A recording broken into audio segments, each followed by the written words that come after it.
80 के दशक में राम मंदिर आंदोलन के दौरान एक नारा बड़े जोर शोर से उछला था। नारा था कि अयोध्या तो झांकी है, काशी मथुरा बाकी है। फिर सुप्रीम कोर्ट ने दखल दिया, अयोध्या में मंदिर बन गया। काशी और मथुरा के मामले अलग अलग अदालतों में लंबित हैं, लेकिन इस दौरान संभल में जो हुआ है उसे देखकर तो फिर से यही लग रहा है कि अयोध्या ही नहीं बल्कि काशी और मथुरा भी झांकी ही थी और अभी संभल के अलावा भी कई मस्जिदें बाकी हैं। लेकिन सवाल यह है कि जब 1991 में ही प्लेसेस ऑफ वर्शिप एक्ट ने इस तरह के किसी भी धार्मिक स्थल को लेकर तय कर दिया था कि अब कोई विवाद नहीं होगा और 15 अगस्त 1947 से पहले के किसी भी धार्मिक स्थल के स्वरूप के साथ कोई बदलाव नहीं होगा, तो फिर वो चाहे संभल हो या फिर काशी और मथुरा, इनकी मस्जिदों को लेकर इतने सर्वे आदेश कहां से आए और आखिर इनकी गिनती कहां खत्म होगी। चलिए आज बात करते हैं विस्तार से। नमस्कार, मैं हूं अविनाश और आप देख रहे हैं एबीपी लाइव। 1991 में जब राम मंदिर का आंदोलन अपने चरम पर था तो तत्कालीन प्रधानमंत्री नरसिम्हा राव ने भारत की संसद से एक कानून पास करवाया। इस कानून को कहा जाता है प्लेसेस ऑफ वर्शिप एक्ट 1991, यानी कि पूजा स्थल कानून।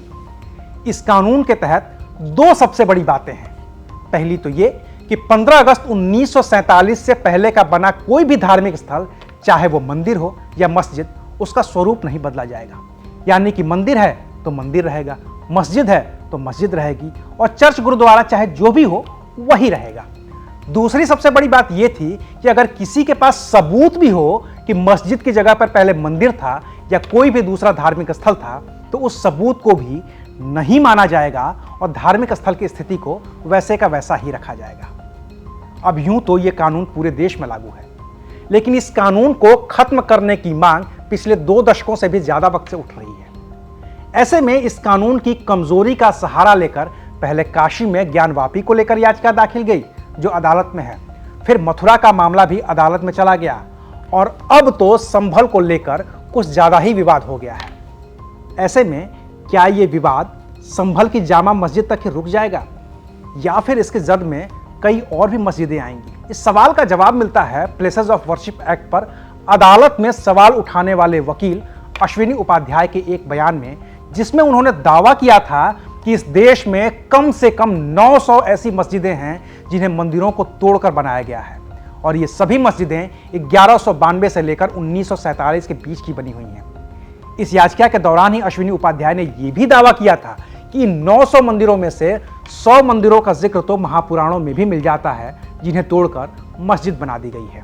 यानी कि पहले अयोध्या, फिर काशी, फिर मथुरा और अब संभल के बाद अब भी कम से कम 95 से ज्यादा मस्जिदों पर दावे तो किए जा सकते हैं। और जिस तरह से संभल की प्रतिक्रिया दिख रही है, उससे आशंका इसी बात की है कि वो दावे भी जल्द ही किए जाएंगे।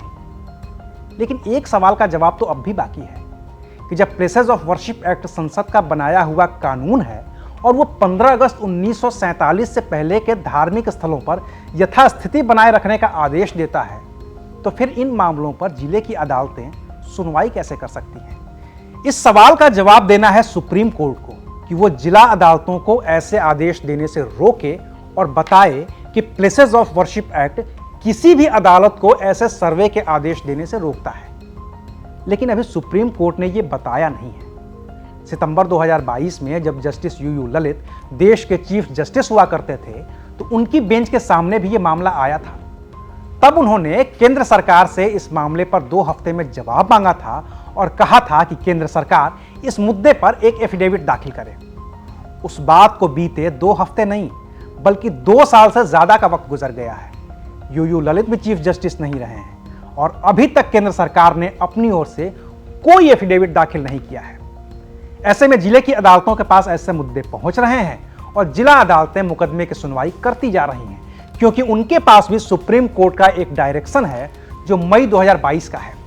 तब सुप्रीम कोर्ट में जस्टिस डीवाई चंद्रचूड़ ने कहा था कि भले ही 1991 के प्लेसेस ऑफ वर्शिप एक्ट के तहत किसी धार्मिक स्थान की प्रकृति को बदला नहीं जा सकता है, लेकिन असल में वो धार्मिक स्थान है क्या, इसका तो पता लगाया ही जा सकता है। और पता लगाने के लिए प्लेसेस ऑफ वर्शिप एक्ट तो कोई रोक नहीं लगाता है। यानी कि इस पूरे विवाद के पीछे सुप्रीम कोर्ट का मई 2022 का वो आदेश ही है जिसे जस्टिस डीवाई चंद्रचूड़ की ओर से दिया गया था।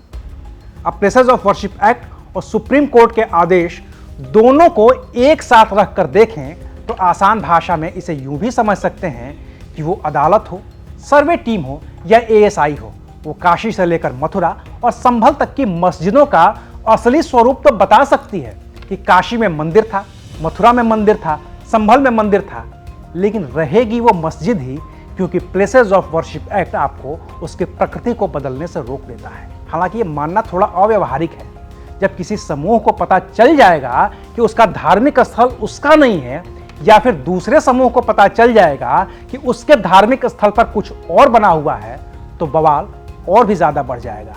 और ये बवाल कहां जाकर थमेगा कोई नहीं जानता, क्योंकि दावा करने वाले 900 मंदिरों का दावा तो कर ही चुके हैं। तो अभी के लिए बस इतना ही। देखते रहिए एबीपी लाइव।